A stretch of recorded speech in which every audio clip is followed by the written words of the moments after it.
Well, welcome back, friends. So, tonight is going to be a fun little quickie episode. We are going to talk about one of my clients that happened to be friends of ours in the military, and things changed ever so quickly. Back in the end of 2018, beginning of 2019, he made a decision that really shocked us. This was one of our friends that was on par to go head to head with my husband to make the ranks, to stick it out, to be in the military for a career. He was just about to be tested for rank again. And, sometimes life happens. In the previous year, the decision had been made that his wife and kids were going to move back to Texas. His wife had followed him for his military career for 10 plus years. And it was her time. It was her time to shine. It was her time to focus on her education. She wanted to go to school and she wanted to buckle down and be able to start a career. Her babies were growing. They were getting old enough to start getting into school. And it was time to focus on what she wanted to do with life and her goals. And sometimes that can be a really interesting dynamic when we talk about military families, right? How do you do that? How do you make the decision to separate the family temporarily or for a long time to benefit everybody all around? Especially when he had every intention of having a full career in the military.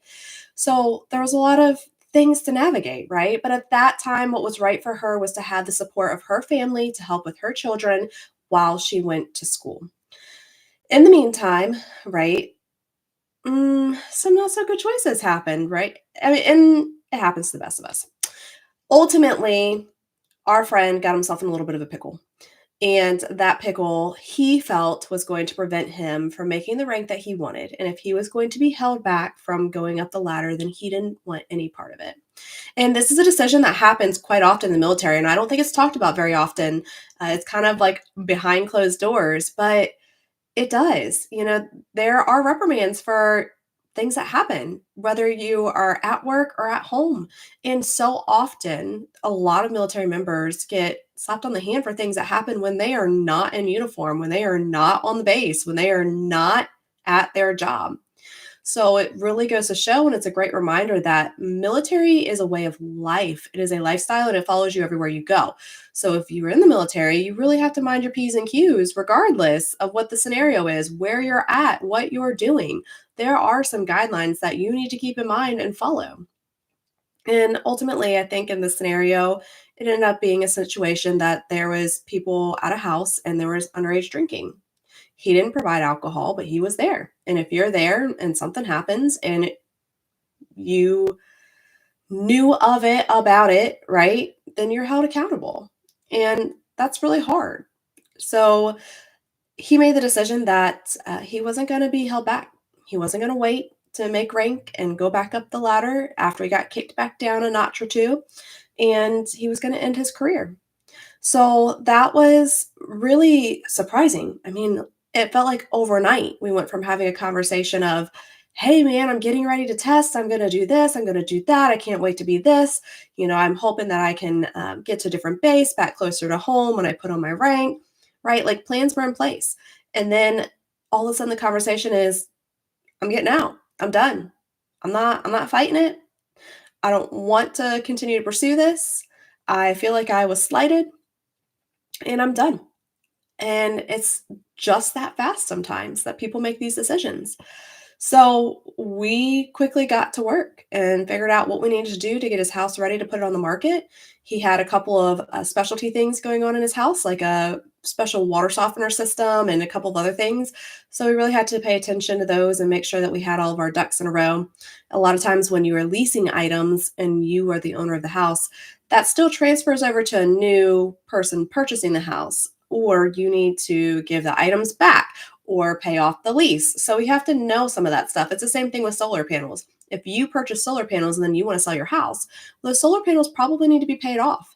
Otherwise, you've got to find a buyer that's willing to transfer that loan for the solar panels into their name, basically with the solar panel company, and continue making those payments.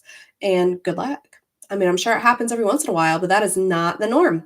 So, either way, we got a couple things lined up and ready to go. And he actually had his mom come stay with him and help him get the house buttoned up and ready to move and basically pack up the majority of the house and get it out. So, it made it really easy to show.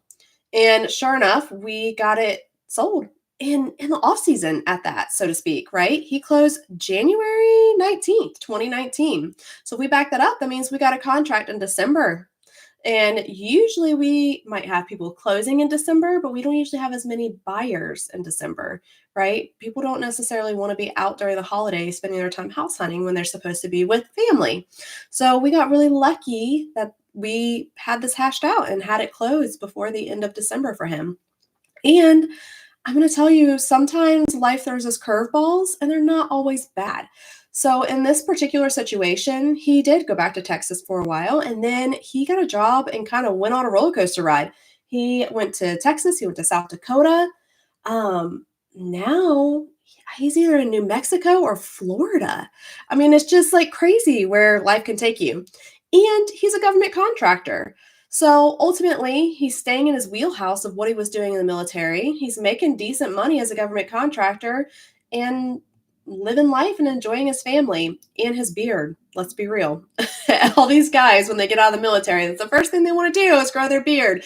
My husband is no different. However, if I have anything to say about it, I don't think we'll go through that phase. I hope not. Anyhow, that's a conversation for later. But I just want to tell you on a personal level, if you ever find yourself in these shoes, if you ever say, gosh, I think I've got to make a decision here and it's going to change everything, you don't have to doubt yourself. Find somebody to lean into, find somebody that knows you and who you are, and talk to them about it. Talk through it, see what the process looks like. What's the best scenario? And that's exactly what we did. I mean, because he had good equity in his house. He'd had it for a while. And I said, man, do we want to sell it or do we want to rent it? Or, what are we doing? And, he was just at a point in his life where it was just, he needed a fresh start. He wanted no strings attached to the space or where he was at, or to have to think about coming back to South Carolina in general. So I can't really blame him for that. But in a different scenario, those are the things we're going to talk about. And I want you to know that, like, it's not a one size fits all. And if you get yourself in a bind or think that you're in a bind, let's talk about it. Let's hash it out. And I promise I am open book. If you haven't figured that out by now, if you need help with a certain scenario or situation, or just want to talk through something, I love being a sounding board. I love to talk. If you know me, that's very true as well. But I also love to listen. I love to be a confidant and just that person that can be here for you. And you know that the buck stops here, right? Our conversations are our conversations.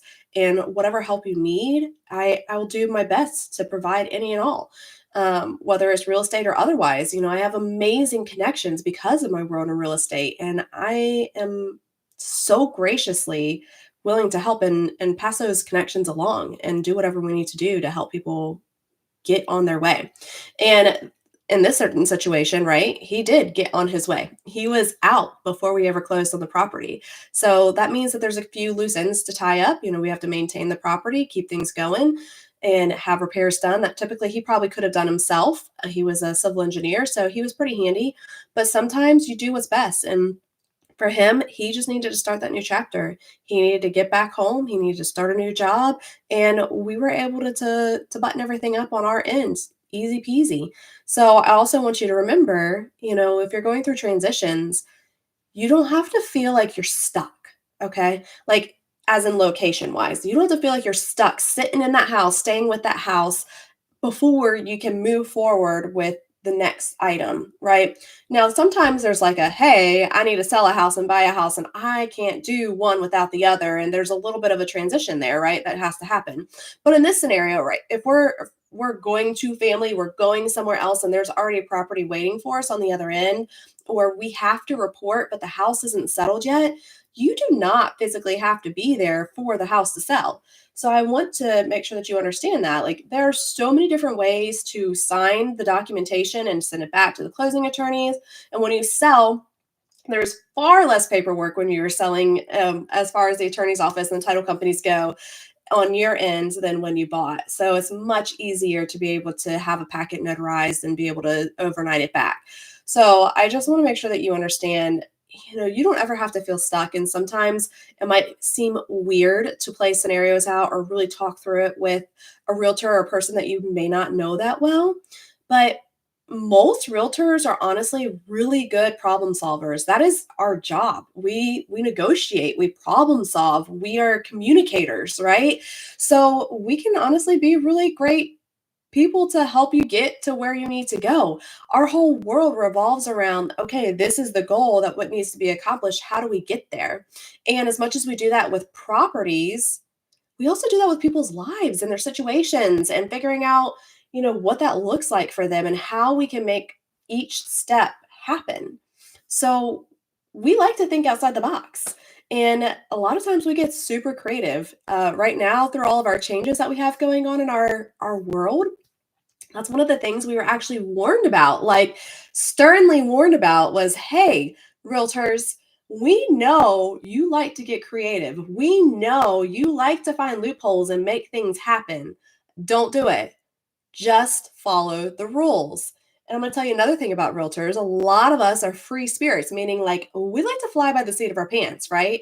We don't want to be told what to do, how to do it, to be held down, right?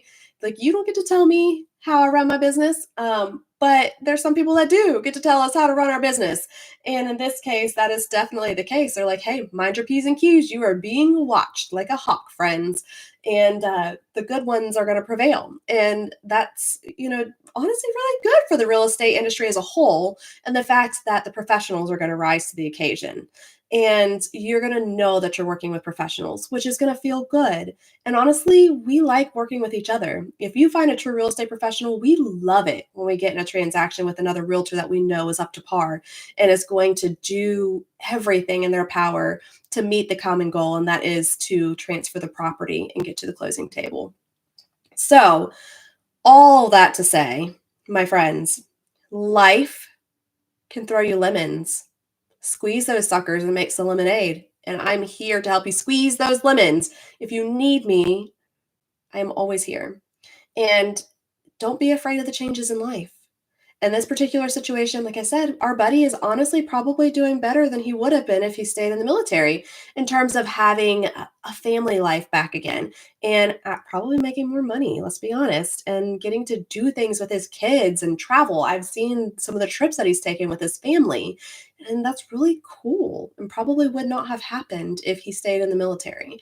So, everybody's situation and scenario is different, and you will not be judged in my house by whatever situation or scenario you happen to be in. So if you need me, I'm here. It doesn't matter if it's a good, bad, or ugly. I am here to help you work through these scenarios and make sure that we get you onto your next chapter in your life. I hope you have a great day, and I can't wait to talk to you guys next week.